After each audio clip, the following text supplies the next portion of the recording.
Cultural Caravan TV can be seen 24/7 on youtube.com at ccptv.org/Louise Dente or Roku TV. Get the Roku TV phone app for Android and iPhones to the Cultural Caravan past and present episodes.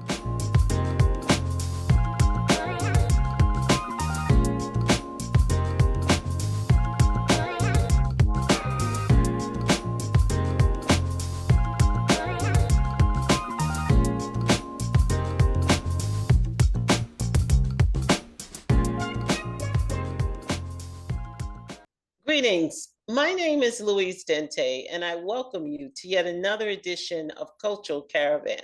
On this edition is a special as we welcome back someone who's no stranger to our audience, Mr. Akil Parker. He is the founder and CEO of All This Math, a tutoring on online services. He provides tutoring to the world basically online, as well as consulting, and he's been doing this for several years. Welcome back, Akil. Hi, thanks for having me back. Thanks for having me back on. Wonderful. So, last time we had a great time and people really enjoyed some of the information you gave them in terms of parents who are supporting their children with math as well as children as well. And the great thing is that you also engage your own children in that process. So that's really wonderful. It's an intergenerational celebration of learning. Okay. So this time we wanted to really go a little further, looking at the history of math and how math has been used historically through time by people, all people, but it specifically it relates to people of African ancestry. So let's get started. Tell us about that, the role of math. In any civilization, mathematics has always played a central and integral role just in everyday life. You can't survive without mathematics and doing calculations. Oftentimes it's so integrated into our everyday lives that we don't really notice it. And in the current society, math has been marginalized, especially in Western education. The way math is seen as just like an abstract subject that, a lot of children kind of are turned off to. And the way it's taught as if it's abstract. And, when we say things like, in the real world, or, like like when we use terms like real world math, like all math is real world math. Like they're one and the same. There's no such thing as like fake math or like fantasy world math. Like it doesn't exist, right? All math is, and pertains to the real world and a real world experience. So mathematics really, and I don't think that's accidental either. I think that that's very much intentionally done to cause people to avoid mathematics, develop a fear of mathematics, and have anxiety around mathematics, because mathematics really is synonymous with problem solving. If you have mathematics ability, you have problem solving ability. And if you have problem solving ability, then you have the ability to solve your problems. And then, as Amos Wilson said, the problems of the Black community are a multi-billion-dollar industry. So once Black people learn to solve our problems, well, first learn to identify our problems and then adequately and sufficiently solve them, then we have the ability to obliterate that multi-billion-dollar industry, which is problematic for those that are profiting from our current problems and our state of affairs. So, the history of mathematics is important, but what I wanted to really address is hystematics, which serves to fill two major voids in our community, because many children, and not only children, but many adults, many grown men and women, have deficiencies in mathematics and also have deficiencies in terms of historical awareness. So tell us, what is hystematics? So briefly put, hystematics is a teaching framework where we utilize Black history to teach mathematics, and simultaneously we use mathematics to teach Black history. So it says to fill those two voids, because again, there's a lot of conversation around, a lot of our scholars are African-centered scholars, such as the late Dr. John Henrik Clarke, Ace Sahilya, Jacob Carruthers, Ivan Van Sertima, Bobby Wright, people like that, and many, many others, were very well versed in the history and left a lot of information in terms of us knowing our history. And that's very important. So what I'm striving to do is to accompany that historical information with mathematical awareness, because I'm a firm believer that with the mathematical awareness, that helps to not only help people to develop their problem solving ability, but also their critical thinking ability. And oftentimes, when we find ourselves in conversations in the year 2024, where we're trying to maybe trying to explain things to people that seem to be very obvious, and people either, are very confused and very unaware of why these ideas even make sense from an African-centered perspective, I think that in many cases it's due to a lack of critical thinking ability and a lack of analytical reasoning ability. And this critical thinking and this analytical reasoning is something that can be developed through the use of mathematics and through the practice of mathematics from an early age. Now, you mentioned that hystematics has 5 elements. Can you briefly tell us what are the 5 elements? Yeah, definitely. So the first element is numerical and verbal triggers. So, for example, if I'm working with some young children, preferably in this situation, if we were going over addition, we might add 865 and 926.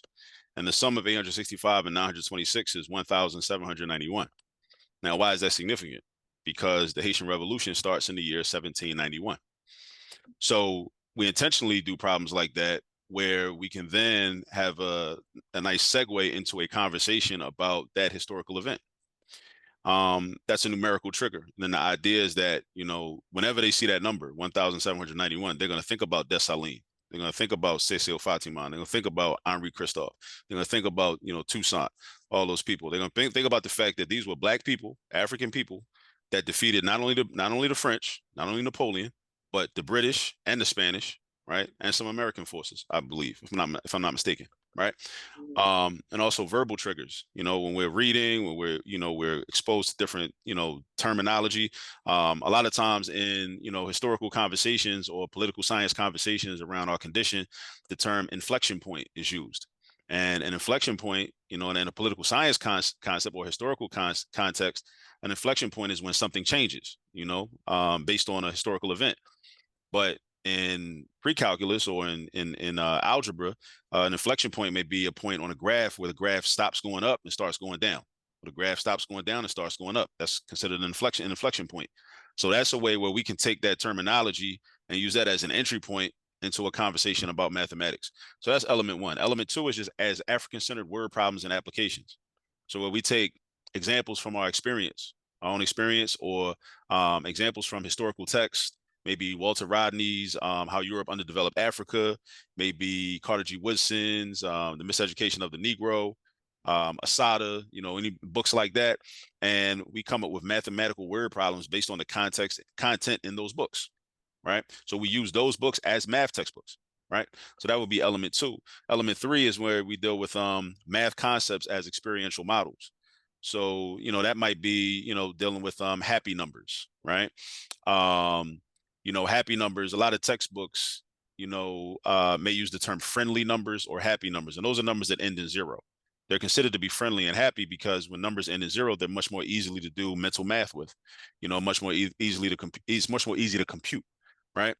Order of operations, that's, order of operations is like an experiential model, because order of operations is like a model for how, you can use that to teach life skills, right? Because in life, you may have 7 responsibilities, and then you have to decide, okay, what am I going to do first? What am I going to do second? What am I going to do third? What am I going to do fourth?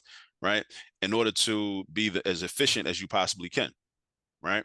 And we talk about these things, instead of just saying, okay, well, let's do this problem and use order of operations. We can relate it to everyday life, right? We can relate it to, okay, let's say you have a bunch of errands that you have to run, or your parents have to run errands. Your parents have to decide what they should do first, what they should do second. They have to decide how much time they're going to spend on this, how much time they're going to spend on that, right? Solving equations. When you solve equations, you're basically using the principles of Mayotte. You're using balance, because if I add 3 on the right side of the equal sign, I got to also add 3 on the left side of the equal sign, right? These are all experiential models. So instead of just solving equations, we're talking about the process in the context of our African experience, right? So that's element 3. Element 4, statistics, is a class that a lot of people say made them cry in college. So we deal with the statistics of the African experience. That's element number 4. right? We deal with, standard deviations, mean, median, and mode, box and whisker plots, quartiles, confidence intervals, and everything. But we talk about our experience. So we center ourselves, and we're using statistics to better understand our own experience. And last but not least, the fifth element is black math exemplars. So with black math exemplars, that's probably the most, it might be the most important element, because it enables young people to see that Black people actually have done math. Black people have done math at a high level. Black people have taught a lot of people mathematics at a high level. There are a lot of Black people in the United States alone, since the transatlantic slave trade, that have studied at major institutions, earned PhDs, and trained other people and helped them, other Black people, and helped them earn PhDs in mathematics, right? Or people that you might not think of as mathematicians, such as Sundiata Acoli, who was in the Black Liberation Army, who was in the car along with Assata Shakur when the New Jersey State Troopers attempted to assassinate them. And they did murder Zaid Malik Shakur, but Sundiata Acoli attended Prairie View A&M University in Houston, Texas, and earned a bachelor's degree in mathematics. He was a mathematician. What are some give me an idea of some of the curricula in your Black History mathematics program? Let's start with the early grades. So I might ask children, how old were you when Malcolm X was born? Because most children would say, well, I wasn't, even if I don't know what year Malcolm X was born in, I know that I wasn't born when he was born, so therefore I wasn't born yet. So therefore, that's a ludicrous question, and there's no answer to that. But what I'm actually doing is attempting to teach them a lesson on negative numbers and the number line that we use in the real number system. For example, we'll take my daughter as an example. So my daughter was born in 2012. So if she was to draw a number line of her life, reflecting her life, the year 2012 would be her 0, right? And of course, 2013 would be 1, because that's 1 year from her birth. 2014 would be 2. That's 2 years from her birth. So she would have to just compare. So if I ask her, well, how old were you when Malcolm X was born? Then we have to say, well, when was Malcolm X born? So we do some research. Maybe she takes out her phone, looks that up, or maybe I just tell her, say, well, Malcolm X was born in 1925. So then Asada has to do, or any child, they do the calculation. They find the difference, which is the mathematical term for the answer to a subtraction problem, the difference between 2012 and 1925. And there are many ways to do that. So that's a way to practice different methods of doing subtraction. We could do what is often called the combined differences method, where we find out the difference between 1925 and 2000, because 2000 is a happy number. And I neglected to say this before, but the reason we deal with happy numbers is because we use the HAPI spelling of happy, which was the ancient name for the Nile River in the Nile Valley civilization. So it's a way to have an entry point into a conversation about ancient Kemet while we're doing fundamental math and arithmetic, right? So the year 2000 is a happy number because it ends in 3 zeros. So it makes the calculations and computations easier to do mentally. So 1925 from 2000 would be 75 years. And then the difference between 2000 and 2012 would be 12 years. So you combine those differences and you do 75 plus 12, which would be 87. So that means that when Malcolm X was born, my daughter, since she's born in 2012, would have been negative 87 years old. If you had the opportunity to influence curricula where you're at, and you were able to talk to a superintendent and say, look, I want to I have this curriculum. I like to infuse hystematics into the curriculum. Maybe we'll do it gradually. Maybe we'll start with the middle school, and maybe grade 6, we'll what do you call it? We'll pilot it in. And then slowly, and for that same group, loop them in 7th grade and in 8th grade. Yeah, the summer program was a hystematic summer program. Like, we ran a summer program in Baltimore City in person for 5 weeks. And this is exactly what we were doing. The students that I talked about that increased in their median scores from the beginning of the program to the end, that was a hystematic summer program where we covered different texts. Each of the 5 weeks, we covered excerpts from a different book. Week 1, we covered the narrative of Frederick Douglass, and I created mathematical word problems out of the content from the narrative of Frederick Douglass. Week 2, we covered the autobiography of Malcolm X. And I created math word problems from the autobiography of Malcolm X that we covered. Week 3, we read parts of Black Power by Kwame Ture and Charles V. Hamilton, and we did math word problems. Week 4, Asada by Asada Shakur, and we covered math word problems. In week 5, the final week, we read parts of The Miseducation of the Negro by Carter G. Woodson. And these are just books that I believe every Black person should be exposed to and should read and understand. We'll be doing the summer program for at least the next 2 years. And next year, we will, I'll pick some different books, some other books that I think our people and, especially young people should be exposed to.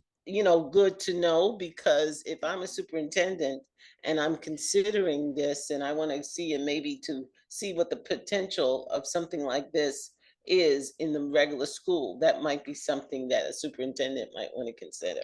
Yeah, we definitely have data, and I'd also add to that.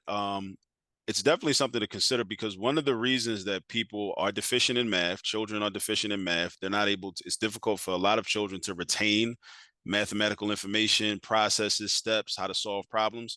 Is because the math, the way it's taught, and even the way the textbooks are written, mathematics is very culturally irrelevant to many of the students, right? That are exposed to those textbooks and that curricula, as well as it's very abstract, right? So when you connect algebra concepts, solving equations, simplifying algebraic expressions to a story, such as, the autobiography of Malcolm X or Asada by Asada Shakur, now it's okay. I'm learning math, but I'm learning it through the lens of this story, of this person's lived experience. Either this man that I can relate to, or this woman, that this black man I can relate to, or this black woman that I can relate to.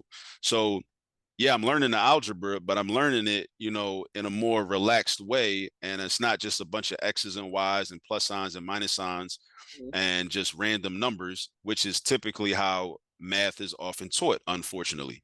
So that's why, the hystematics approach, and having a storyline accompany the algebraic processes, the geometric processes, right? It helps to explain it in a way that makes it more relevant and more relatable and more realistic.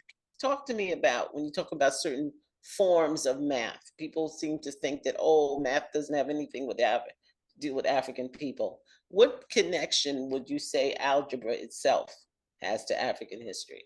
First, let's talk about the definition of algebra. Algebra is a process, set of steps and tools used to figure out unknown values, right? So, I mean, again, any civilization has to figure things out. You have to be able to forecast.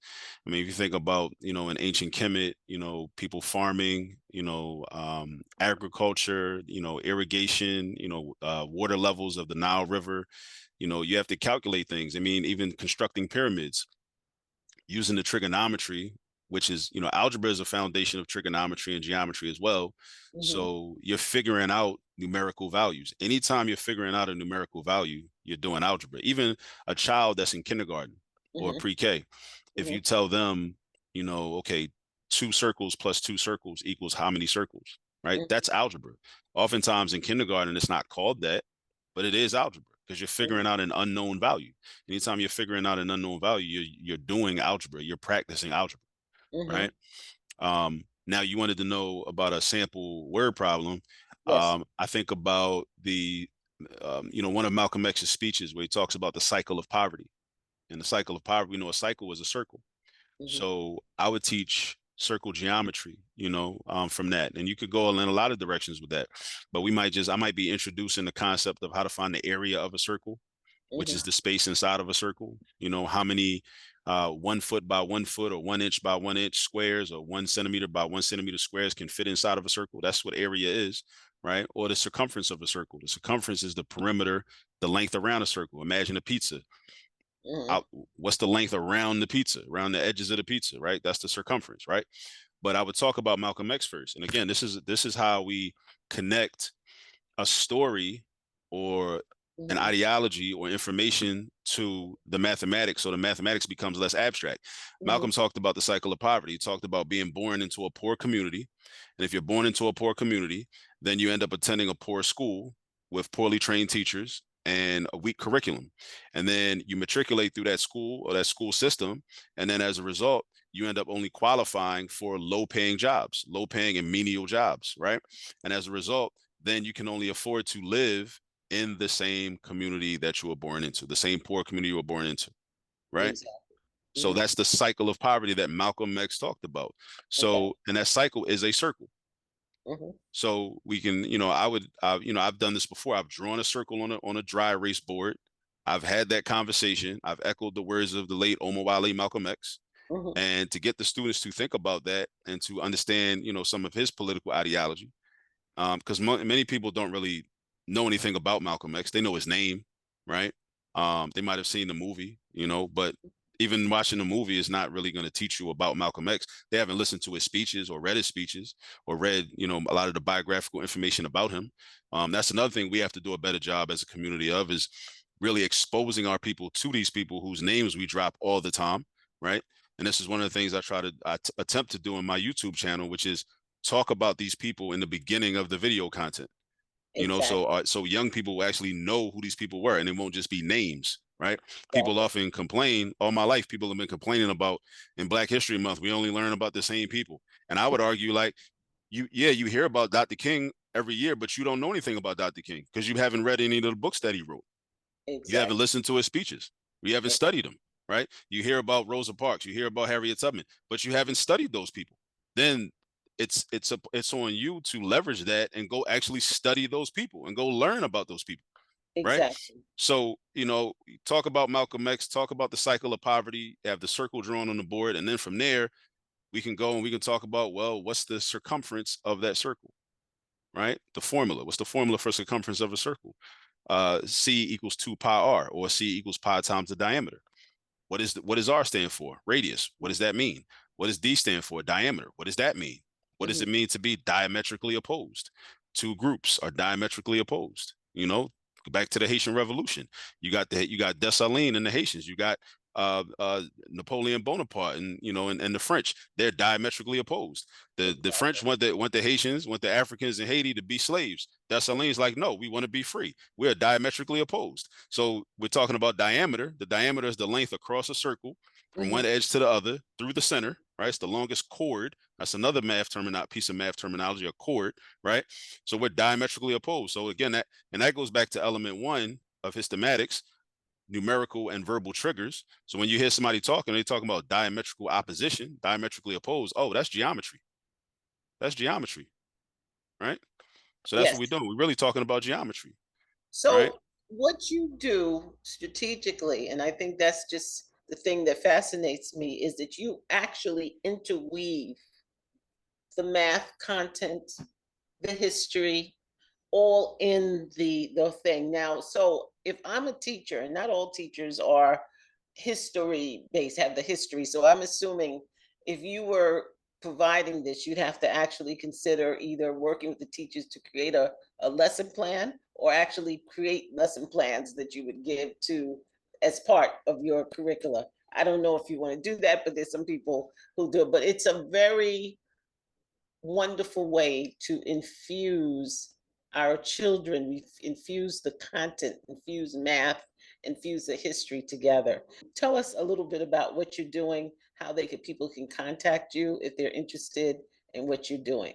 Definitely go to my YouTube channel, All This Math on YouTube. Watch some of the videos, drop comments in the videos. That's one way to get in contact with me, just dropping comments under the videos. Please subscribe. I have a goal of teaching mathematics to the entire Black community, you know, Mhm. one person at a time. And, you can go to our website, allthismath.com, all this math, not all that math, but allthismath.com. A lot of people say all that math. I understand. I get it, but it's all this math.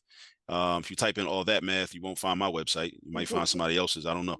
But I'm also on the socials as at all this math, Instagram, TikTok, Facebook, at all this math. And yeah, and one thing I want to say real quick is that, the thing about the work that I'm doing is an uphill battle, and I know it's an uphill battle, is what I've signed up for, is really to rebrand mathematics within our community. Mathematics is something that has been marketed to us as something that we need to stay away from, something that we're not smart enough to do. something that is not for us, something that is only for, white folks and Asians and Arabs, because, there's a lot of propaganda that says that they're the smart people and we're not. We should just, sing and dance and rap and eat chicken and all that type of stuff. That's what's been marketed to us. So really what we're doing is, it's really a issue of propaganda, right? I think about smoking, right? How, like, I was born in 1980, and in the 1980s, you could turn on TV, you see people smoking cigarettes, on the TV shows and in the movies, and it was cool to smoke cigarettes. Then there was this big campaign where, okay, smoking's bad now. And even before I was born, everybody smoked cigarettes, and smoking cigarettes was cool, and it was, favorable and whatnot. And then there was a shift in the marketing, right? So for us, math has been marketed to us as something that we can't do, something that we should stay away from, right? So what we have to do is we have to market math in a different way. We have to market math in a way that, you let young people know, like, no, you can do math, and you do need math, and math is important, and you're already using math, and math is all around you, and math is going to actually increase and enhance your quality of life, because there are many people walking around because they've been programmed and conditioned to believe that math will not enhance their quality of life. That is a lie, is an untruth, but many people have bought into it.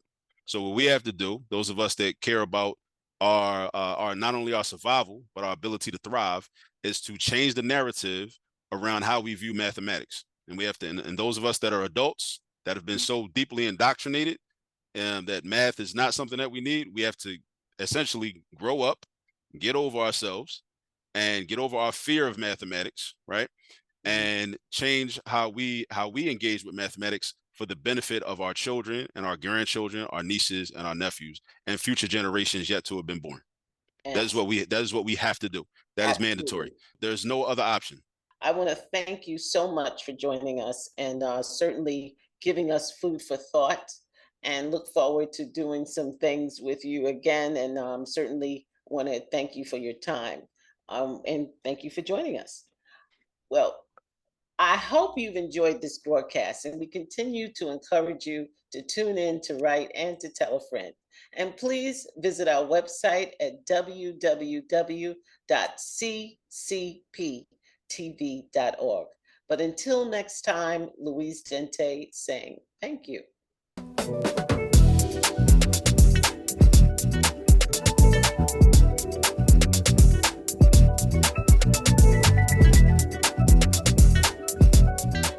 If you would like to support these broadcasts, we encourage you to send contributions to P.O. Box 300851, Jamaica, New York 11430. Thank you.